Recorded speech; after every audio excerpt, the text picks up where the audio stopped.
I think that's the official recording confirmation. So good morning, everyone. Thank you so much for joining us. We have here Dr. Chris Bertram, our Director of Neuroscience of Exos, here to complete part 2 of our sleep optimization call. Today we'll be talking about key biological and lifestyle factors. Hopefully everybody got a good sleep last night so we can continue to learn from Chris. So Chris, go ahead and take it away. Thanks, Alex. Yeah, and thanks for being here.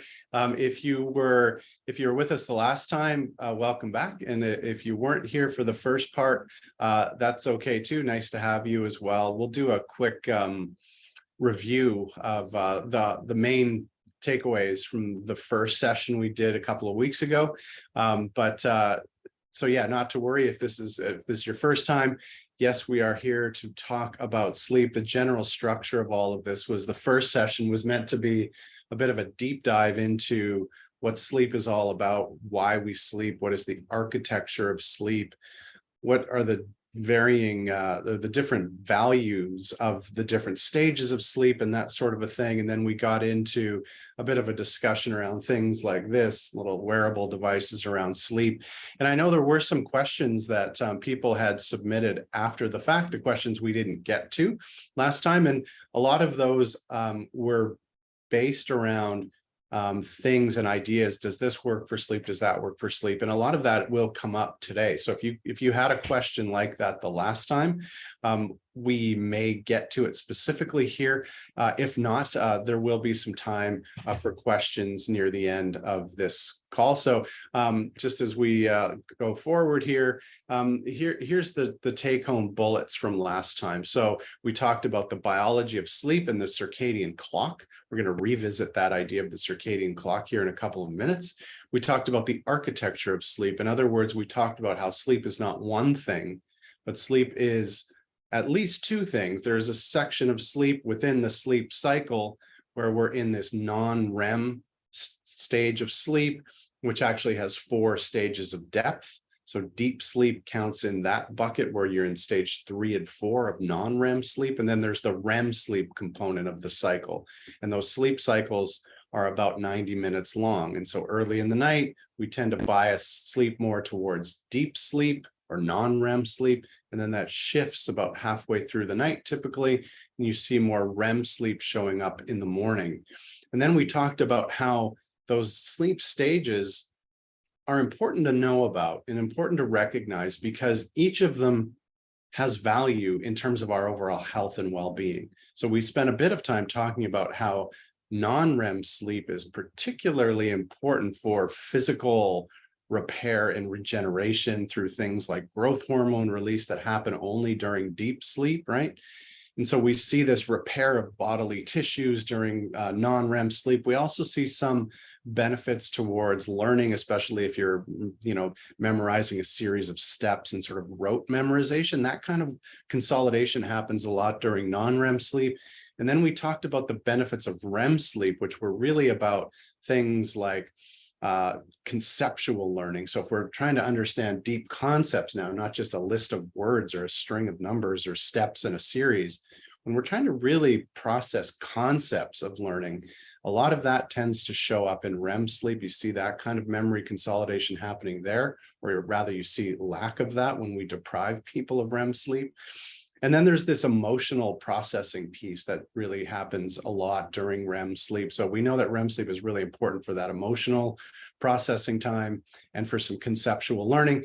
And then we talked a lot about what happens when we're underslept, right? And a lot of it speaks to those benefits of sleep that I just went through. So you see learning impairment, you see cognitive impairment, you see motor impairment and physiological function, right? We talked about daylight savings time, that 1 hour that's coming up pretty soon, by the way, at least where I live.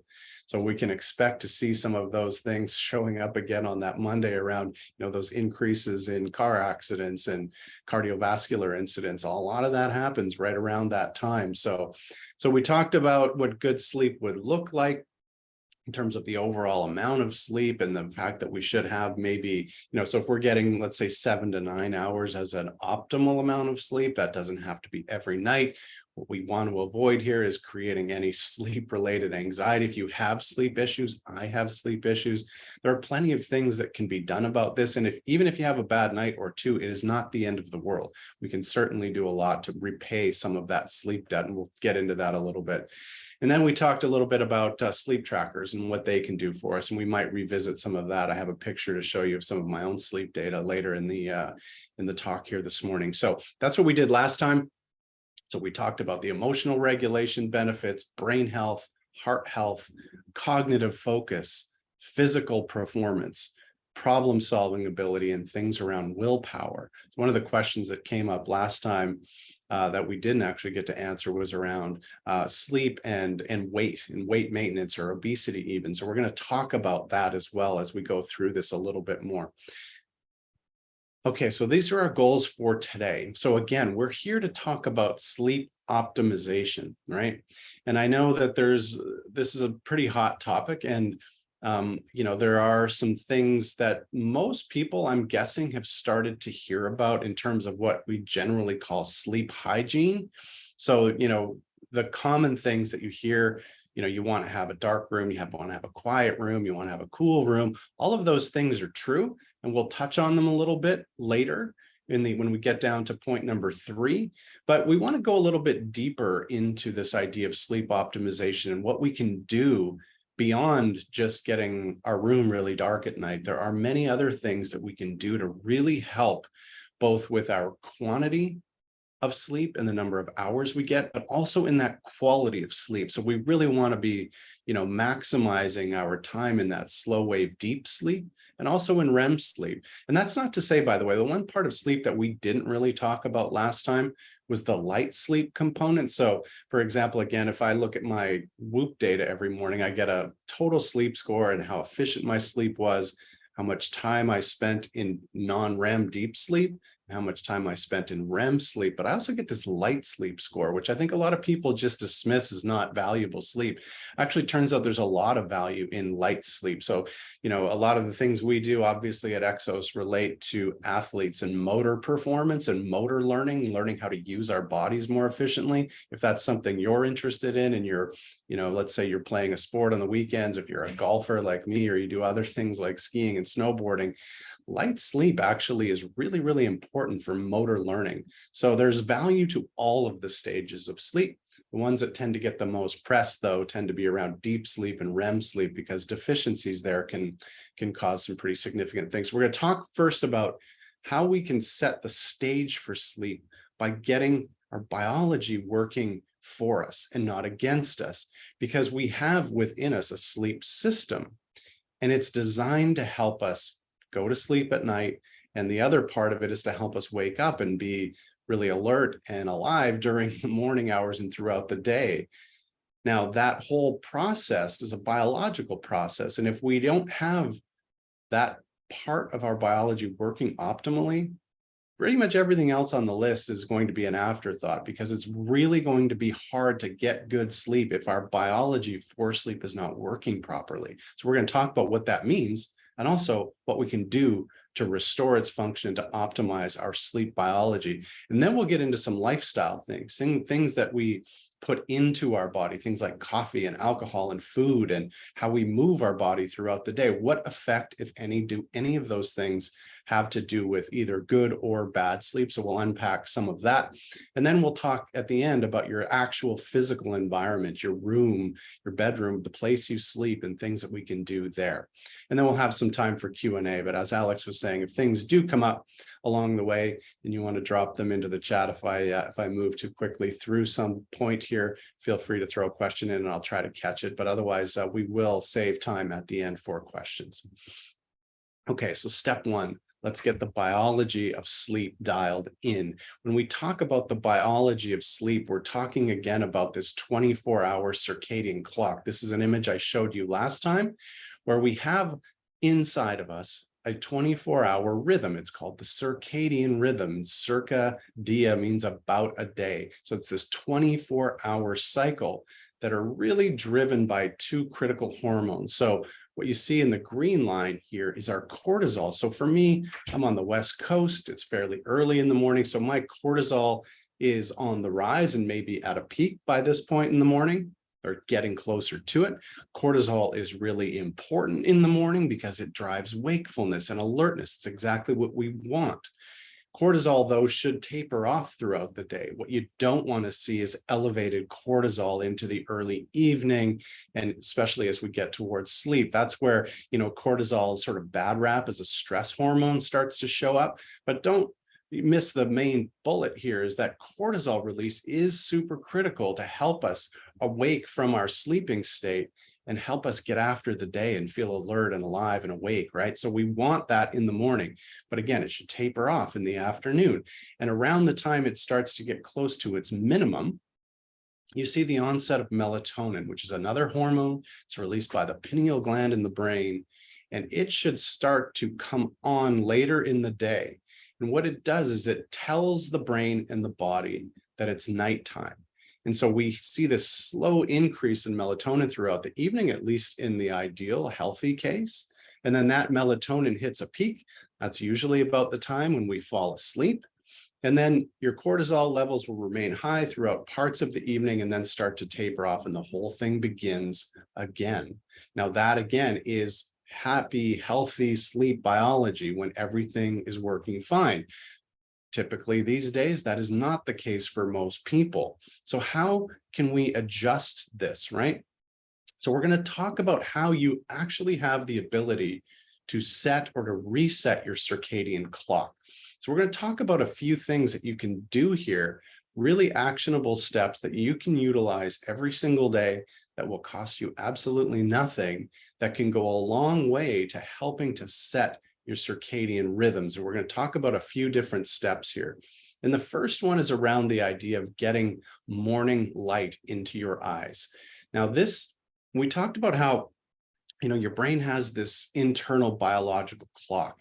And so it knows when it's day and when it's night. And how does it know that? It knows that through a few different mechanisms, but by far and away, the most significant piece of information that your brain gets that it's either daytime or nighttime is around daylight. So light signals through the eyes into processing centers in the brain, particularly a little place called the suprachiasmatic nucleus. It's right above the roof of your mouth. It's where that light information comes in, and it signals to the brain that it is actually daylight outside. So specifically in the morning, so around sunrise in particular, there's a lot of blue and yellow light in the spectrum around sunrise. When we get that information into our brain, it's one of the signals that tells the brain that it is morning and to deliver that healthy pulse of cortisol. And it happens primarily, well, I should say almost exclusively and much more effectively if we're actually outside. So I'm standing right next to a window right now, which is facing east, and the sun is coming up over there. And it's amazing to see, like I have a light meter on my phone and I can shine it up to the window. And it's amazing how much light gets filtered out by glass. And it seems like it's getting brighter in my office here. But if I'm just around the other side of the glass, I'm actually outside, the intensity of the light is so much stronger, even on sort of a cloudy day, which we have up here in Vancouver today. But the key is to get outside and to get that natural sunlight into your eyes. It does not take very long. It takes maybe 10 minutes if it's cloudy outside, maybe a little bit more than that, but it doesn't take that much time. If you're on this side of the glass, it literally can take you 10 to 50 times longer to get the dose of light into your brain that it needs to really send these signals. So making time in the morning just to get outside, no sunglasses. If you wear glasses like I do, corrective lenses, that's fine because it shines, it focuses the light on your retina, which is where the light needs to be. But you want to be outside for 10 minutes more days than not. And this will really help to set your circadian clock to deliver that pulse of cortisol. But the other interesting thing that happens as soon as you get that dose of light into your eyes, a clock starts counting down. And about 12 hours after that, it will start the clock, which will signal about 12 hours later for your melatonin release to occur. So really, this is an important timestamp for the brain. And look, we spend, I think the latest data I've heard is that we spend on average about 90 to 93% of our lives indoors. That's the average. Some people are higher than that. Some people are lower than that. But on average, we spend so much of our time indoors. And it really has a critical effect on our sleep biology. So again, it doesn't take a long time, but if you can get outside early in the morning, especially if it's around sunrise, because we talked last time about the consistency of sleep, right? If you can do this fairly consistently at the same time of day, that will even help bolster the effect and that it'll have on your biology. So that really matters. Something else you can do, again, I'm a huge fan of coffee. I love caffeine in the morning. And one of the things that you should think about or could think about if sleep is something that you're trying to get a little bit better at is to delay the timing in which you start to consume coffee. And the reason is, so we talked about how melatonin is a really important driver for sleep. There's another chemical inside of us that's called adenosine, which is something that it shows up and it builds up and accumulates throughout the day. And it really adds to what is called sleep pressure. So even in the middle of the day, when you really, if you've had a bad sleep the night before, if you've been working really hard and you start to feel like just this urge for a nap, a desperate need for a nap, that is adenosine during the day. And also at night, that actually is what helps put us into the state of sleep. Caffeine blocks the effects of adenosine. Okay. So that's why it works. It also gives you some dopamine and it gives you some other feel-good chemicals, but it's blocking your brain's ability to sense that sleep pressure, which can be good, right?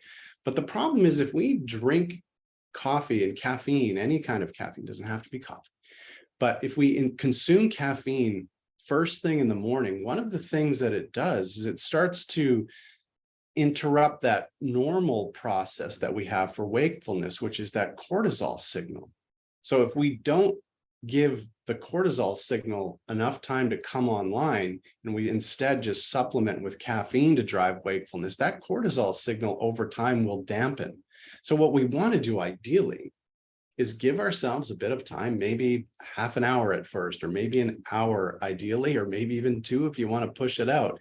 Give your body time to release its natural wakefulness signals. And then a bit later in the day, enjoy your coffee and use that at stimulating properties of caffeine to kind of supercharge your day. That's a really healthy way to think about caffeine. We're going to talk more about caffeine a bit later because there is a time of day where it no longer is useful and certainly gets in the way of sleep. So we'll talk about that a little bit later.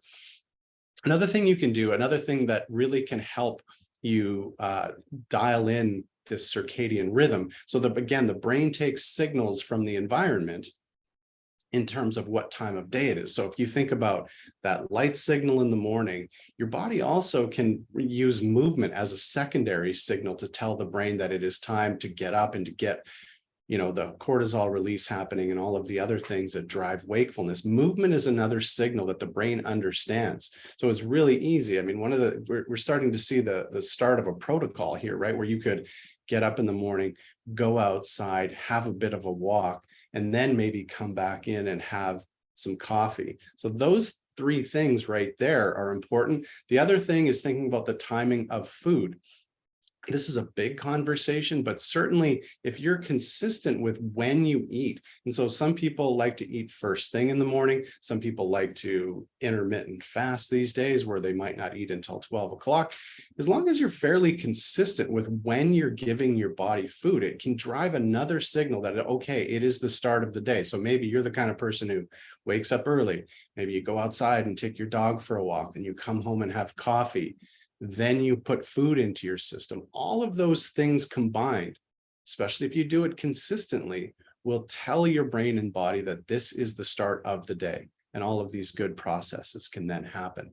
This is really, really important because again, if your circadian rhythm is off, it's very, very difficult for you to feel your best in the morning and feel awake and alert, but it also is very difficult to fall asleep at night because your melatonin release is going to be affected here. So the trick is, again, get the biology working properly, and then we can start to layer on some other things.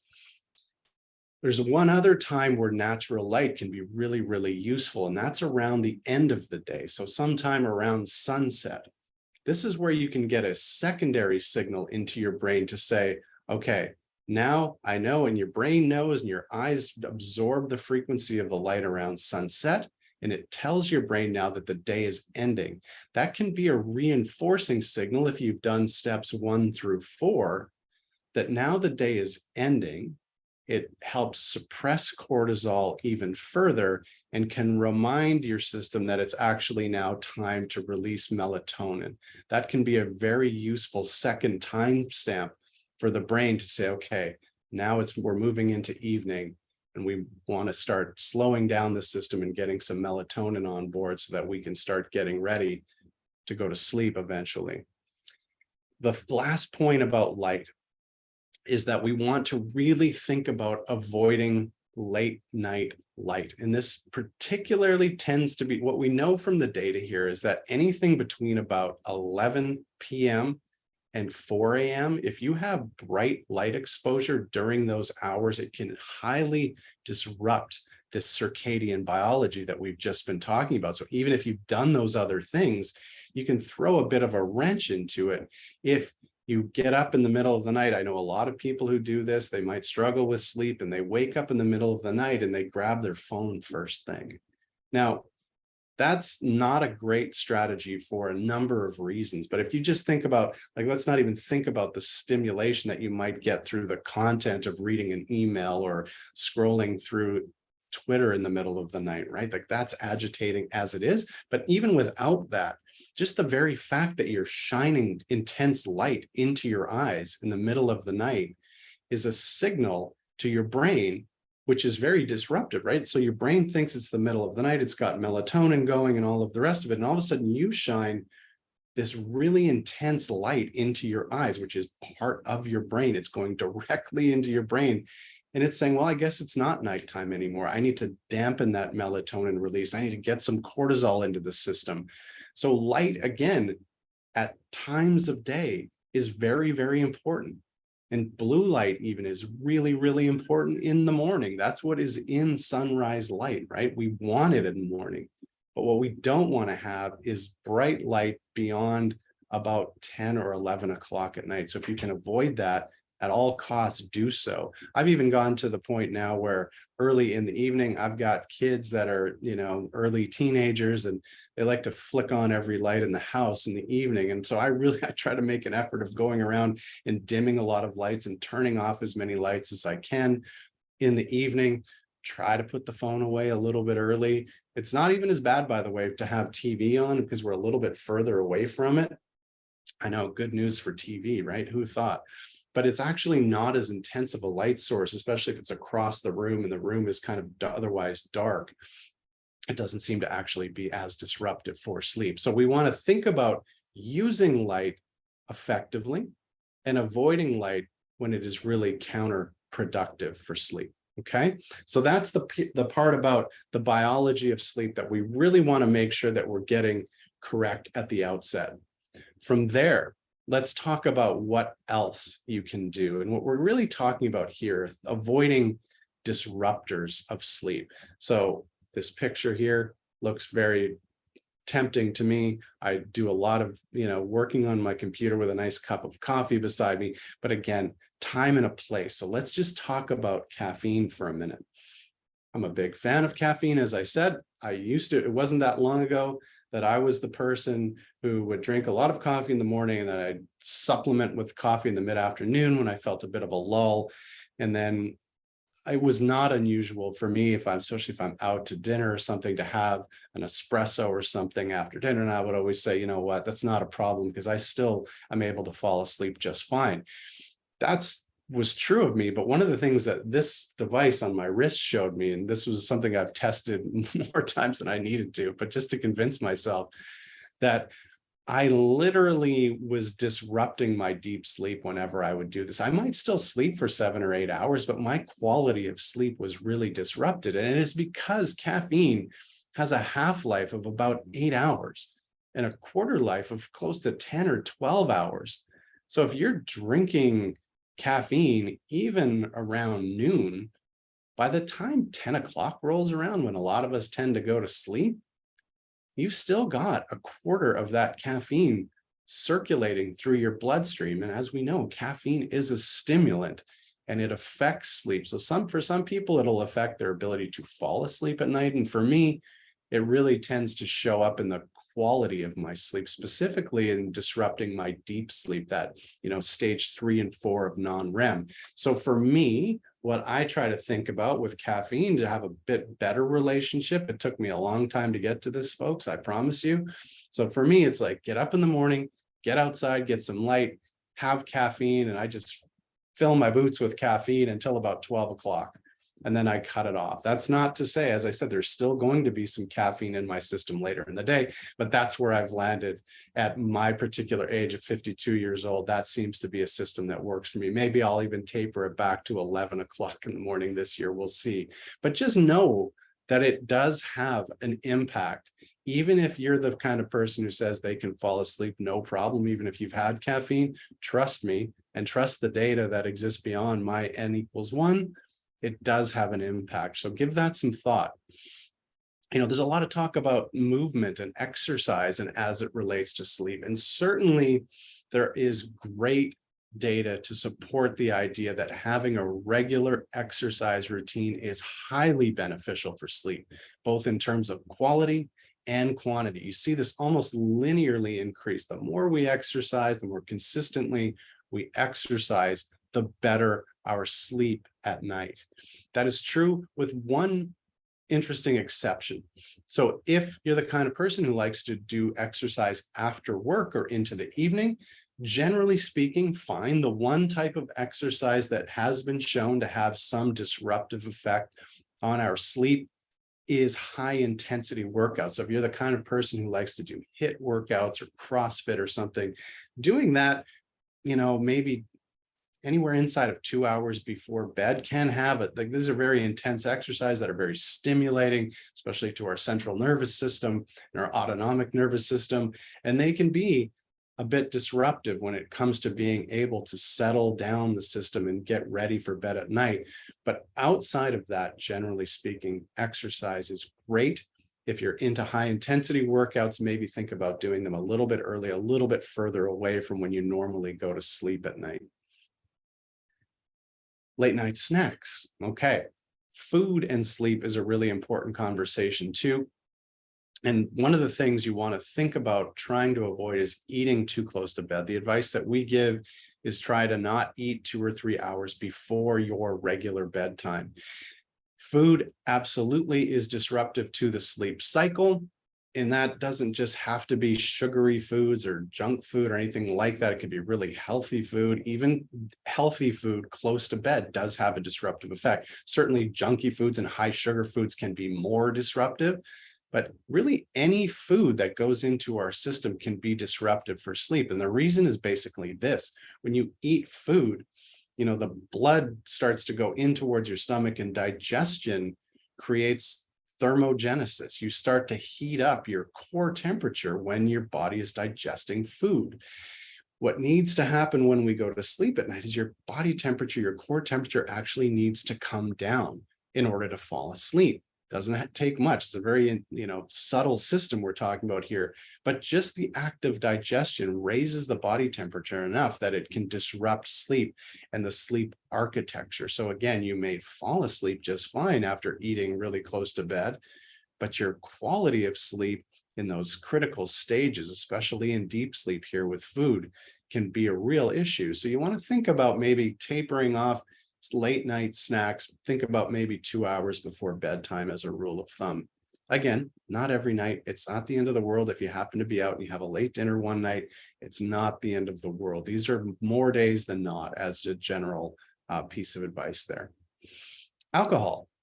Let's just talk a little bit about alcohol. There's a lot of talk about alcohol these days, but I just want to focus it on what it does relating to sleep.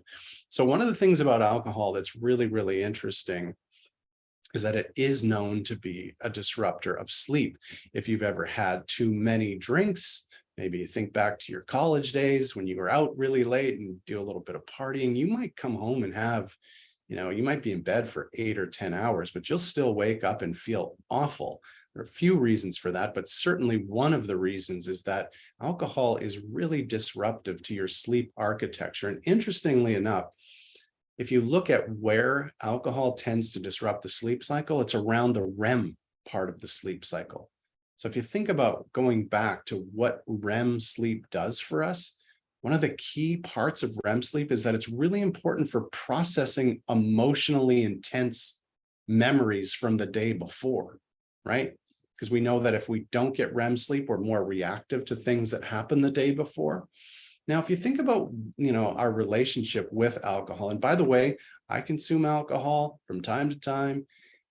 I'm not suggesting anybody not consume alcohol. I'm just saying go into it with eyes wide open. And there's some things you can think about here. So first of all, know that alcohol as a de-stressor is kind of counterproductive, right? A lot of times the first thing you do after a long, hard day is have a drink, right?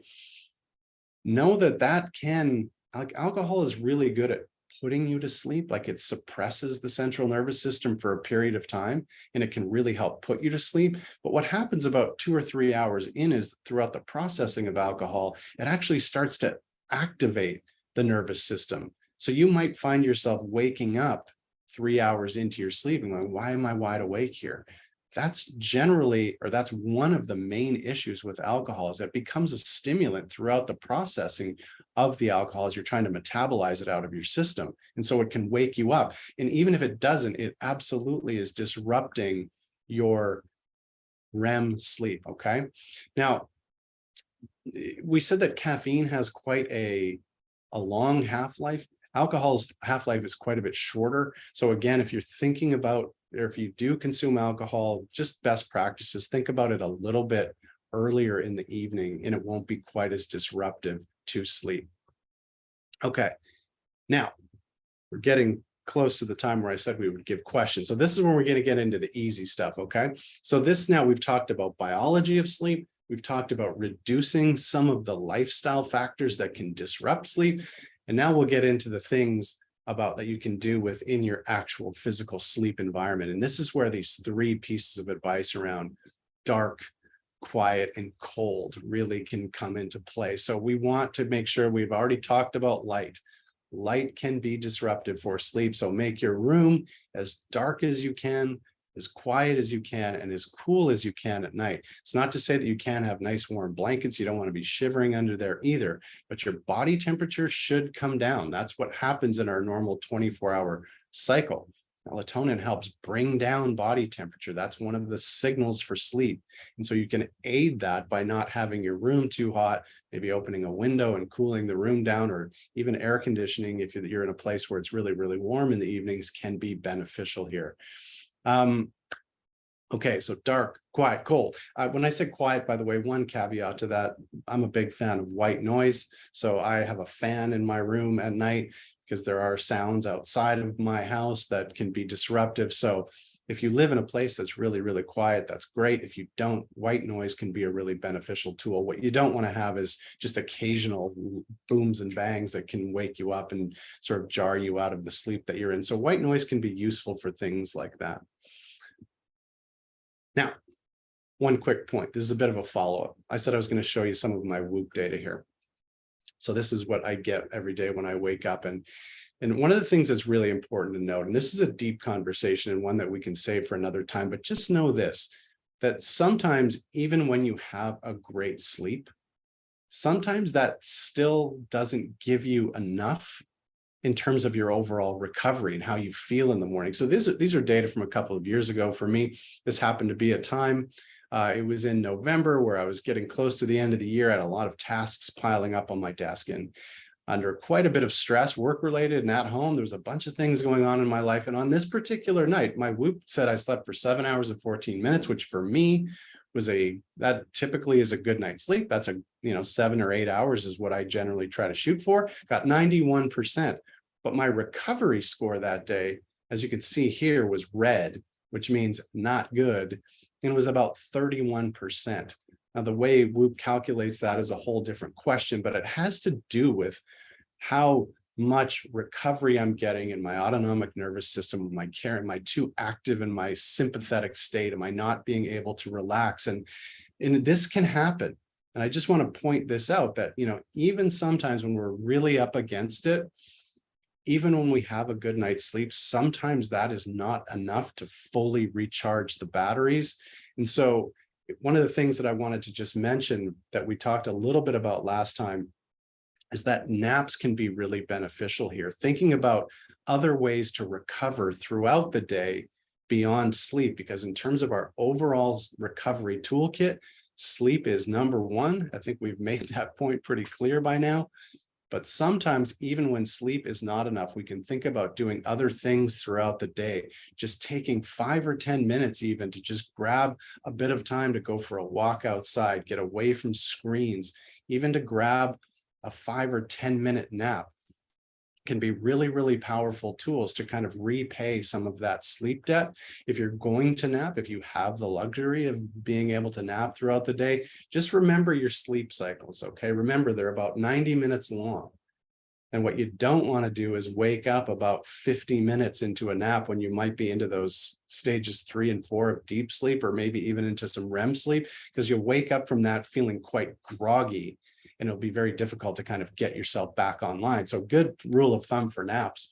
The data shows like 5 or 10-minute naps are just as potent in terms of being able to refresh and pay back some of that and get some of that adenosine out of our system, just as effective as a 90-minute nap. So if you're going to think about naps, either make them short and get up before you start getting into those deep stages, or out either that or go through the whole sleep cycle and think about something closer to about an hour and a half. So hopefully that was helpful, and hopefully that gave you some actionable strategies. I know that there's probably some questions around.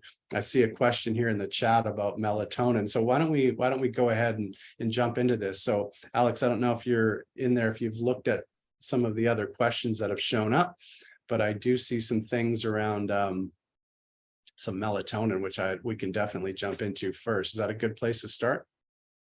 Yes, absolutely. First, thank you so much. As soon as I heard the 90% of our lives are spent indoors, I'm like, how do I get it? I gotta get out of here as fast as I can. That's so much. Yeah. But we do have a great question in here, is particular this Intel group here, where we have night shift workers. So what would you recommend for shift workers who start their workday at 6 p.m., work all through the night and end at 6 in the morning? So how do we get melatonin to sleep during the day? And is there anything to do like light-wise to kind of offset or reverse that circadian rhythm? Yeah. So, I mean, the good news and the bad news here, first of all, even if you were to completely shift and you tried to sleep all day and stay awake all night, you did that every day, the data on that are not great. It's not like your body can just adjust to that. You will still see some of these detrimental effects that we were talking about, even the things that we talked about last time around daylight saving time. It does take a toll on your cognitive function and your physiological functioning. But here's the thing. I understand the realities of this. There are shift workers. They're really critical for how our society functions and how our companies function. Here's the best advice I can give. So when you're working your shift work, and you're going to have some nights where you're doing those shifts and other nights where you're not. What you want to do is try to get, when you're off your shifts, to try to get back to a normal circadian rhythm as quickly as you can. This is true not just for shift workers, by the way, it's true for anyone who travels and experiences jet lag. This advice that I gave at the beginning about getting 5 or 10 minutes of natural light into your eyes in the morning can be a powerful way to reset the clock more quickly. So for example, there's really interesting data on jet lag here. So normally, what we hear about jet lag is if I travel from the West Coast to the East Coast, there's a 3-hour time lag. And generally takes about a day for every hour of time zone shift. So I won't feel normal cognitively or physically for about 3 days when I go there. But if you do this, where you get up on the first morning when you're there, get outside, get some natural light into your eyes, get some movement into the system, pause on the coffee a little bit, your circadian clock will reset 3 times faster. So instead of having to wait 3 days for it to come back to normal, it takes 1 day. So if you're having those days off where you want to get back into a normal, healthy sleep cycle, all of the advice I gave earlier about getting the sleep biology back on side can really pay dividends for you in this way. So I would just say, if you work shift work, you have to work shift work. It's fine. But when you come off of shift work, what you want to do is restore that natural circadian rhythm as quickly as you can. And all of those tools can be useful. Now, on the question of melatonin, and just it's a broader question about sleep supplements or even sleeping pills, which we could have because a lot of people take, other types of sleep aids, right? Generally speaking, just as a rule of thumb, I would advise people to try anything other than what are, the common prescription sleep medications, things like Lunesta and the rest of those things. There is a very significant difference between what sleep is and being unconscious looks like. There is not, when we are sedated heavily by a lot of the prescription, there's not all terrible, but most of them generally are driving us into a state of being unconscious without being actually in naturalistic sleep. And the 10-year sort of longitudinal data on people that have taken those types of sleeping medications are not overly promising. So I would say shift away and try to find a different supplement. Now let's talk about what those might be. Melatonin, generally speaking, and I'm not talking about my opinion here, I'm just going to give you what the data show. There's a lot of data. There's a lot of meta-analyses out now on melatonin. Melatonin is useful for resetting that circadian clock. It can be useful when it comes to, if you travel across time zones and you want to tell your brain that it is nighttime and it is actually time to sleep when it thinks it's maybe middle of the day. Melatonin can help with that process. So again, with shift workers, if you're going to take melatonin on your first day off, when maybe you're not used to going to bed at 10 o'clock at night, it can help reset some of that sleep biology. However, the data on sort of nightly or daily use of melatonin is not very impressive. It doesn't seem that it has much of a meaningful effect beyond placebo for daily use. By the way, that's not to say that it doesn't help, because placebo effect is a real thing. It can actually be more significant than doing nothing at all. But the data don't show that it really does much in terms of helping drive people into sleep or improving sleep quality or quantity. There are some other things like magnesium and apigenin, and there's some other supplements that have really good data on the magnesium specifically. So there's magnesium threonate, there's magnesium biglycinate. There's a few different supplements that actually have really good data to support them, sort of helping to relax the nervous system and have been shown to increase quality and quantity of sleep. The other problem with melatonin, of course, is it's unregulated. So what you see on the bottle is not necessarily indicative of what's in there. There are studies on this where they looked at melatonin labels across the board, and they showed anywhere from 80% less to 400% more in what's actually in the bottle, what's listed on the outside of the bottle. What you're getting is not necessarily what you think you're getting. And at times we're just getting mega doses of melatonin, far beyond what your brain and body naturally produce every day. And just like caffeine, right? Just like caffeine can disrupt your wakefulness, melatonin can disrupt your body's natural sleepiness and your own melatonin, your natural melatonin release. If you keep giving it melatonin, that part of your brain that releases melatonin just sort of says, oh, I guess I don't need to be here. I don't really need to be doing my job. And so your natural biology is going to get disrupted too. So some good for melatonin, but for the most part in the daily use, data don't really show a lot of support for it. Nice. Well, thank you so much. That was a great one. So coffee can be the booster to your day. Melatonin is not necessarily the booster to going to sleep, to recap that. So thank you so much. I have another question here, sort of around sleep debt. If I were to synthesize this comment, let's say one night I don't sleep at all. It's a party weekend. I'm staying all the way up, zero sleep. But the next day I am incredibly tired. Does that mean I need to sleep 12 hours the next night to make up for that? Or Is there any way to offset, I guess, that sleep debt?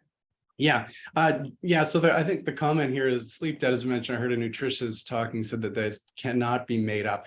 Yes and no on that. That is true to a point. That is the general thinking, that if you have if you sleep really poorly for a week or two, and then you try to make up for it on the weekends, it doesn't really seem to pay back any of the things that the toll that it might have taken on your body and your brain. It will reset over time if you get into longer term sleep habits. So, but it doesn't necessarily pay back the debt. And in fact, it can have all kinds of negative consequences if you're trying to just gobble up sleep on the weekend because you haven't slept during the week. What you've created here is another inconsistency in your sleep pattern, which is going to throw your circadian rhythm off. And what you're going to get is what's called social jet lag. So you're not going to feel as sharp physically. There's going to be some physiological deficits that happen. So not great generally just to try to capture sleep on the weekends.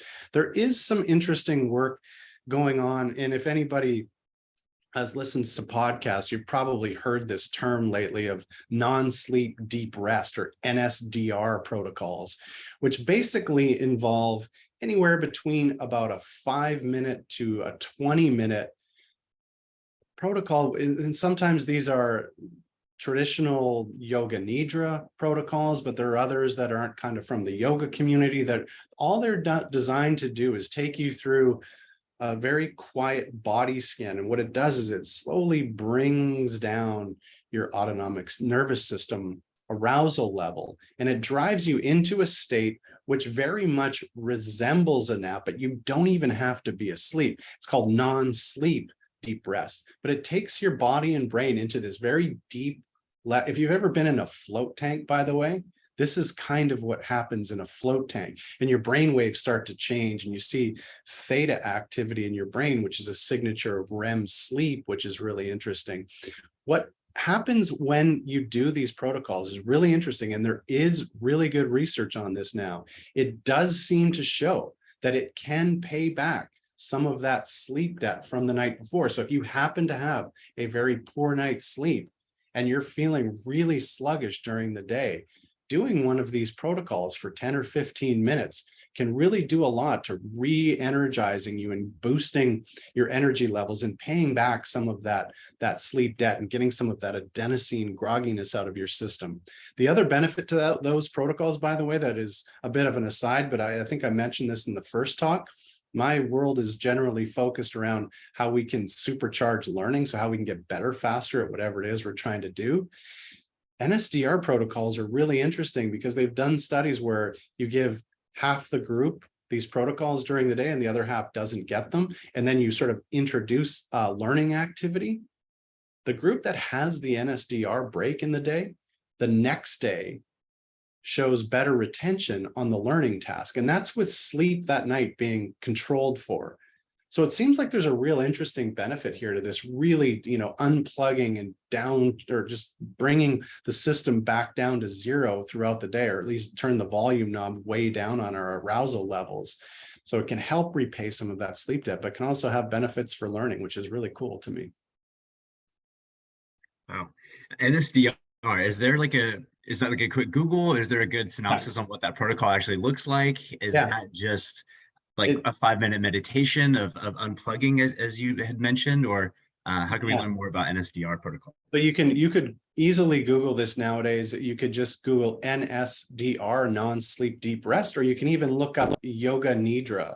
So yoga nidra protocols, the NSDR protocols were basically built off of yoga nidra. So what they are essentially is a type of meditation, but it's a very specific type of meditation that is designed to, the way it works actually is the ones that I've done anyways, and I've tried a bunch of different ones, but it's just, you close your eyes and you start to go through a body scan where you shift your attention through different parts of your body. So you feel your little finger, you feel your index finger, you move throughout the entire body, and you just sort of shift your attention through your body. And what it does is it takes your attention off of whatever you were thinking previously that was, activating and stressful, and whatever's happening during our normal waking life.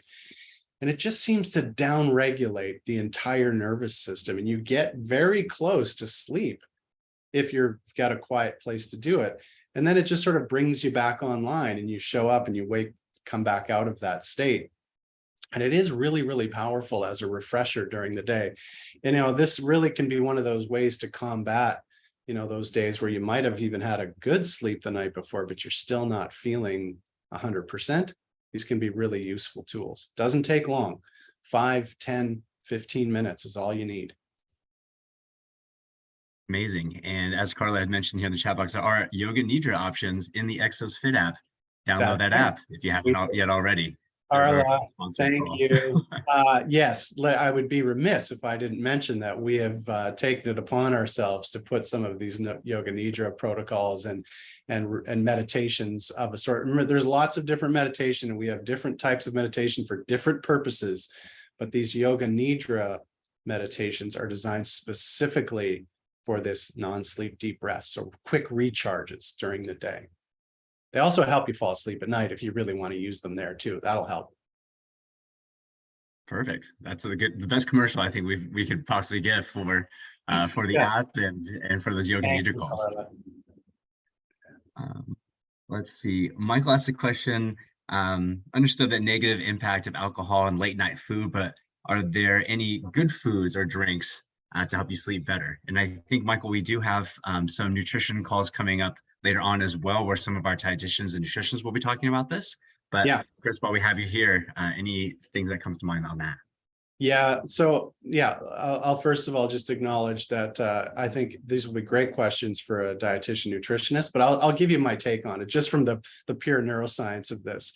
So generally speaking, foods that are high in carbs, like I'm not trying to speak to or against any diets that are out there, whether you're keto or vegan, but just as a rule, generally speaking, carbohydrates can drive us into a bit of a sleepy state. So, if you have a big lunch with a lot of carbohydrates, you'll feel a real lull in the afternoon. You'll feel a bit sleepy after you eat regardless, because again, all the blood kind of goes into your stomach, your parasympathetic nervous system kicks in. But if you're digesting carbohydrates in particular, they can take us down a pathway which can be a little bit better and shift and bias your whole nervous system more towards sleep. So it kind of activates what's called a tryptophan pathway. You've probably heard of tryptophan. It's what everybody talks about with turkey. It's in the serotonin pathway. So serotonin kind of calms us down, makes us feel like everything's good, and we don't have to go chasing after anything else. Carbohydrates can bias our system towards that. And so in the evening, if you think about dinner, what I try to think about doing is not eating too many carbs early in the day for that very reason. So I try to not even eat much in the morning. And I do this thing I mentioned, this intermittent fasting. And I do that for a reason, because when we're in a fasted state, what happens is your sympathetic nervous system gets aroused because you don't have food. And so it drives alertness. And I like to use that as a tool in the morning. And then I'll eat at midday, but it's more turned like proteins and fats, maybe a bit of carbs. And I tend to feel less of a lull in the afternoon. But then at dinner time, 6 o'clock at night or whatever, having carbs in the evening can actually help move your body and brain into a state that can lead you towards sleepiness instead of wakefulness. So just as a general rule, that's the kind of the neurophysiology of it.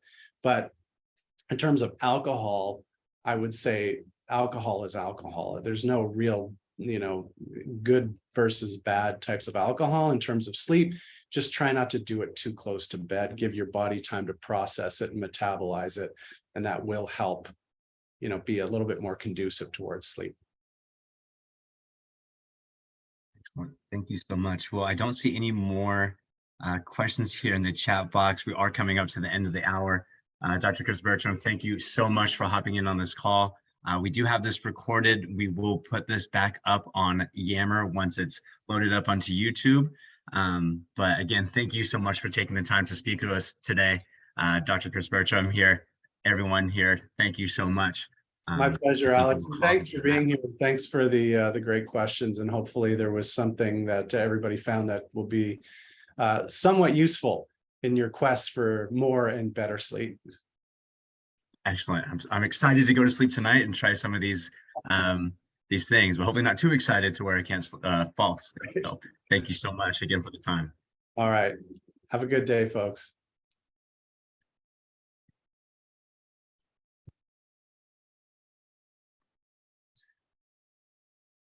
Stop recording. Yes.